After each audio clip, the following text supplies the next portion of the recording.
পরিস্থিতিটা এমন হতে যাচ্ছে, এইটা যদি আইনি ভিত্তি না থাকে সবচেয়ে বিপদগ্রস্ত হবে শুধুই এনসিপির ছাত্রগুলো, আর কেউ বিপদগ্রস্ত হবে না। তাহলে প্রত্যেকেই আইনি ভিত্তি দিত। যদিও তারা মুখে বলেন জুলাই আন্দোলনে ছিলেন, এবং জুলাই আন্দোলনে যারা ছিলেন সত্যি সত্যি সেটা বিশ্বাস করতে হবে আওয়ামী লীগের, এবং আওয়ামী লীগের বিশ্বাস করতে হবে কারা কারা, এবং আওয়ামী লীগ সেটা বিশ্বাস করে। কারণ আওয়ামী লীগ বাংলাদেশের সমস্ত রাজনৈতিক দলের সাথে বিগত 16 বছর সহাবস্থান করেছে। অবশেষে শুক্রবার 17ই অক্টোবর সম্পাদিত হলো সেই জুলাই সনদ, বহু প্রতীক্ষিত জুলাই সনদ। এই জুলাই সনদ স্বাক্ষর করে কি পেল বাংলাদেশের জনগণ, কি পেল বাংলাদেশের রাজনৈতিক দল, এবং কি পেল সরকার, এবং কি পেল জুলাই চেতনাধারীরা? এটা এখন অনেক বড় আলোচনার বিষয়, চলছে আলোচনা।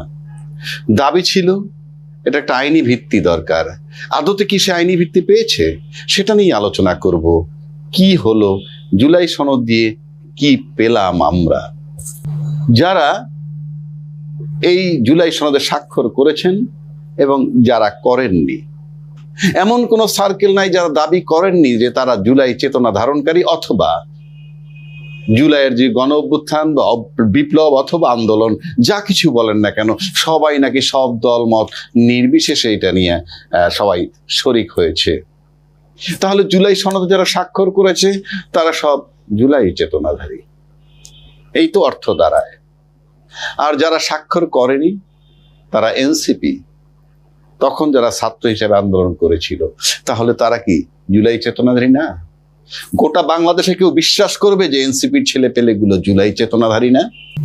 সুতরাং জুলাই চেতনাকে যারা অ্যালাউ করতে চায়নি, আমার মনে হয় তারাই ওখানে স্বাক্ষর করেছে। তার নয়তো ওদের স্বাক্ষর ছিল ম্যান্ডেটরি, এবং ওদের স্বাক্ষর ছাড়া জুলাই সনদটা হওয়াটা আমার কাছে ব্যক্তিগতভাবে যুক্তিযুক্ত নয়। কথাটা বললেই বলবে এনসিপির পক্ষপাতিত্ব করি, নো।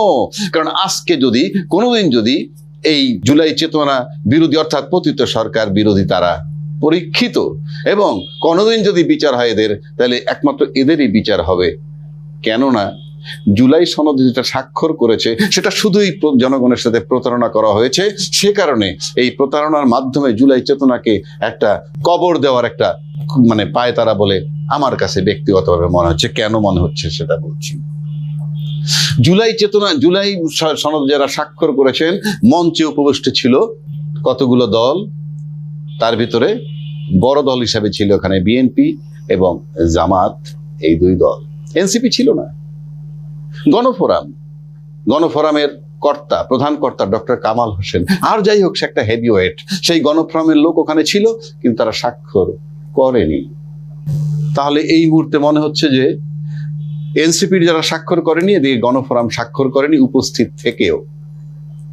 টু সাম এক্সটেন্ট তারা, আমি জানি না কেন করেনি, কিন্তু মনে হইলো এনসিপি কে তারা সমর্থন করেছে। পাশাপাশি যদি আমি যাই, যারা স্বাক্ষর করেছেন এখানে এই জুলাই সনদটাকে কি বলে আখ্যায়িত করেছে আলী রিয়াজ সাহেব? উনি বলছেন নাগরিকের সাথে রাষ্ট্র ও রাজনৈতিক দলের একটি সামাজিক চুক্তি। আর চুক্তি মানেই হচ্ছে যত দল এটার ভিতরে, যত পক্ষ এটার ভিতরে থাকবে, প্রত্যেকের এখানে একটা স্বার্থ থাকতে হবে।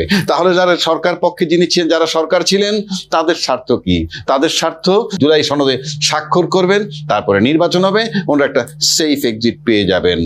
কেননা জুলাই সনদে আইনি ভিত্তি শুরু থেকে দিতে চায়নি, এখনো দেওয়া হয়নি, তারপর এটা স্বাক্ষরিত হয়েছে। সে কারণে বলছি, যাদের চাপ বেশি, যারা দলে ভারী, তাদের প্রেসারে উপরে ভিত্তি করে এই জুলাই সনদ করে সরকার তার সেফ প্যাসেজ নিয়েছেন। আর যারা বড় দল হিসাবে এখানে স্বাক্ষর করেছেন, পরিষ্কার নির্বাচনের দিকে আগাইতে চান এবং নির্বাচন করে ক্ষমতায় যাবেন। শুধু এটাই স্বপ্ন, আর কোনো স্বপ্ন নেই। আর জামাত ইসলামের কারবারটা হলো এরকম যে সব দিকে থাকবো, কেননা তার তো ব্লেমের অন্ত নাই তার বিরুদ্ধে। কখনো স্বাধীনতার বিপক্ষের শক্তি হয়ে যায়, কখনো মিত্র হয়ে যায় বিভিন্ন দলের। সুতরাং সে ওখানে স্বাক্ষর করেছে ঠিকই, কিন্তু বলে রেখেছে এটার আইনি ভিত্তি দরকার। আরো একটা ব্যাপার আছে, আজকে আবার তারা বলেছেন যে পিয়ার পদ্ধতি, তারপরে লেভেল প্লেইং ফিল্ড, এরকম 5 দফা তাদের যে দাবি ছিল সেগুলো তারা চলমান রাখতেছে। তার মানে ওই একই পথের পথিক সব। রাজনীতিতে শেষ কথা বলতে কিছু নাই, সকাল একটা বিকাল একটা, স্বাক্ষর দিছি তো কি হয়েছে, দাবি নিয়ে মাঠে থাকবো। আবার যারা ক্ষমতায় যাবে, স্বাক্ষর দিয়েছে তো কি হচ্ছে, ক্ষমতায় গেলাম, এটা পালন করলাম না। মুদ্রা কথা, জুলাই চেতনাকে কেন যেন কবর দিতে চাচ্ছে সবাই। আর একটা বিষয়, এই যে যারা সই করেছে এখানে, বললামই তো যে বড় দুইটা দল প্রাথমিকভাবে, তাদের দুইজন 4জন প্রতিনিধি ছিল। আর যারা ছিল তাদের স্বার্থ কি? তারা স্বাক্ষর করলেই কি আর না করলেই কি? তারা সব দল মিলে একত্র হলে 25টা দলে 25টা বাস লোক বললে তাদের সমস্ত নেতাকর্মী কাবার হয়ে যায়। তারা কেন করেছে স্বাক্ষর? না করলেও কিছু আসে না, করলেও কিছু আসে যায় না। সিম্পলি তারা করেছে বড় রাজনৈতিক দলের রাজনৈতিক অনুকম্পা পেয়ে এমপি হওয়ার জন্য। 25টা দলের থেকে যদি 25 জন এমপি হয়, সেটা তাদের জন্য একটা বিশাল ব্যাপার।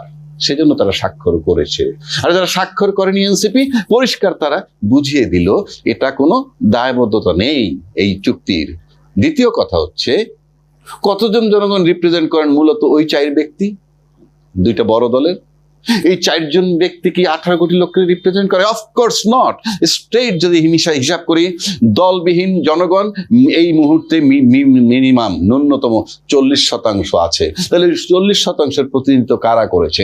বাংলাদেশে ব্যবসায়ী কমিউনিটি আছে, বড় স্টেক হোল্ডার, কর্পোরেট হোল্ডার, বড় বড় ব্যবসায়ী আছে, বড় বড় ব্যবসায়ী সমিতি আছে, এফবিসিসিআই, ডিসিসিআই, তো বিজেএমই, বিএস, নানান ধরনের আছে। তাদের প্রতিনিধিত্ব কোথায়? বাংলাদেশে এই সমস্ত ব্যবসায়ী স্টেক হোল্ডার যারা বাদ দিছে কিভাবে? প্রশ্নই ওঠে না। কারণ এই স্টেক হোল্ডার উপর ডিপেন্ড করে সমস্ত রাজনীতিবিদ। এরা ব্যাংকের টাকা লুট করার পর এদের থেকে সুবিধা নিয়ে যায় তারা, এবং সুবিধা নিয়ে তাদেরকে শেল্টার দেয়। সেই স্টেক হোল্ডারের দরকার ছিল। আসেন মিডিয়া জগৎ, পত্রিকা জগৎ, তারা সেখানে যারা উচ্চ শ্রেণীর সাংবাদিক, মিডিয়ার জগতের লোক, তারা কি দেশের জনগণ নয়? তাদের প্রতিনিধিত্ব কোথায়? আসেন কৃষক শ্রমিক, আলাদা আলাদা সব জায়গায় সমিতি আছে।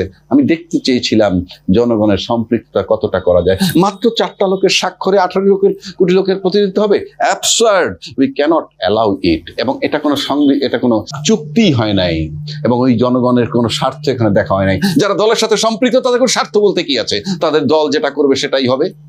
বরং তাদের দল ক্ষমতায় গেলে তারা আজকে যে কর্মগুলা করছে সেগুলো ধামাচাপা দিয়ে চলে যাবে। এই হলো থিওরি বাংলাদেশের রাজনীতি। এইবার আসেন, যদি এটাকে কার্যকর করে না করে, ভবিষ্যতে যদি কার্যকর না করে, তাহলে কি হবে? এটাকে এনফোর্স করার জন্য, এটাকে বাধ্য করার জন্য কোনো গ্যারান্টি ক্লজ বা কোনো গ্যারান্টর আছে যে এরা মধ্যস্থতা করে এটাকে কনফার্ম করবে বা বাধ্য করা যাবে? এটা কি ধরনের চুক্তি? যেই চুক্তি বলবৎ করার জন্য কোনো উপায় নাই, সেই চুক্তি কোনো চুক্তি না আইনের ভাষায়। এটা শুধুই প্রহসন এবং জনগণের সাথে প্রতারণা। জনগণকে বুঝতে হবে যে এই চুক্তি না মানলে কার্যকর করার উপায় কি। আরেকটা কথা বলা আছে, কেউ কেউ বলছে যে এইটার সাথে নির্বাচনের সম্পর্ক নাই। অফকোর্স নাই, নির্বাচনের সম্পর্ক নাই। এটার সাথে নির্বাচনের সম্পর্ক তখনই হবে যখন এই জুলাই সনদে যা লেখা আছে তার ভিত্তিতে, তার আলোকে নির্বাচন হবে। যেখানে উচ্চ কক্ষ, নিম্ন কক্ষ বলা হয়েছে, পিআর সিস্টেমের কথা আনা হয়েছে, নোট অফ ডিসেন্ট, বিভিন্ন বিষয় আছে। এটার আলোকে যেহেতু নির্বাচন হচ্ছে না, সুতরাং এটার সাথে নির্বাচনের সম্পর্ক নাই তো।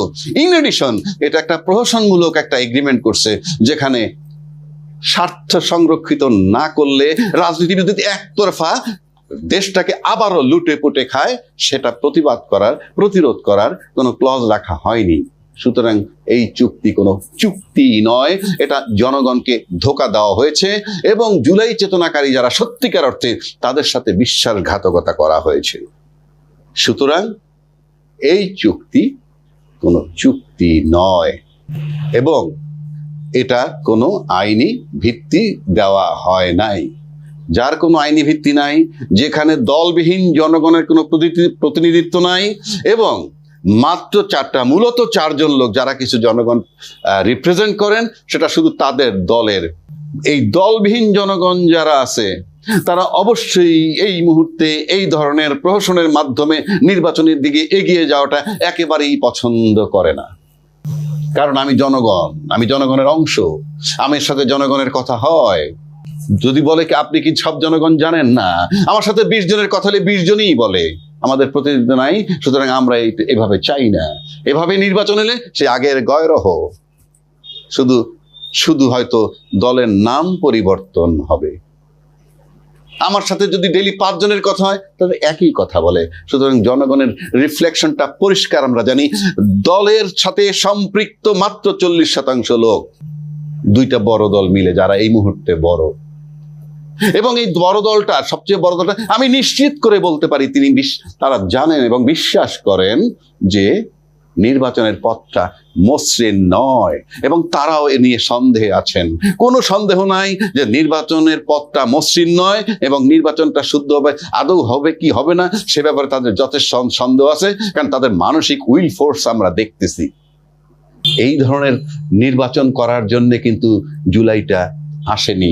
আবারও বলছি, জুলাই সনদ এর পরিস্থিতিটা এমন হতে যাচ্ছে, এইটা যদি আইনি ভিত্তি না থাকে সবচেয়ে বিপদগ্রস্ত হবে শুধুই এনসিপির ছাত্রগুলো, আর কেউ বিপদগ্রস্ত হবে না। তাহলে প্রত্যেকেই আইনি ভিত্তি দিত।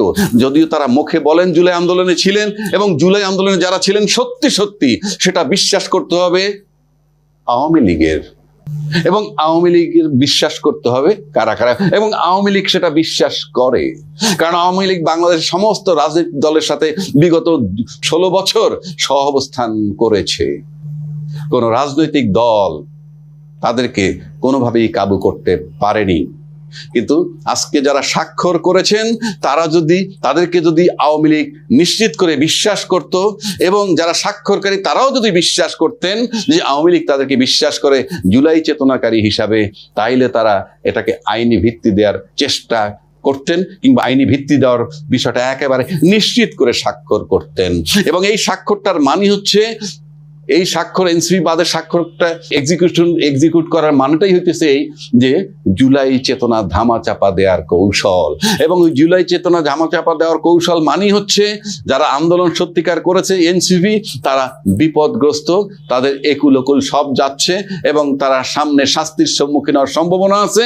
সুতরাং আজকের এই জুলাই সনদের যে স্বাক্ষর হইল, জনগণের সাথে প্রহসনমূলক যে স্বাক্ষর হলো, তার ভিত্তিতে আমি এখন চিন্তিত যে এই যে জুলাই চেতনাধারী এনসিপি বা ছাত্র সমাজ যারা আন্দোলনের সাথে সক্রিয় ছিল, তাদেরকে দ্বিতীয় কোনো আন্দোলনের দিকে ধাবিত করা হচ্ছে কিনা।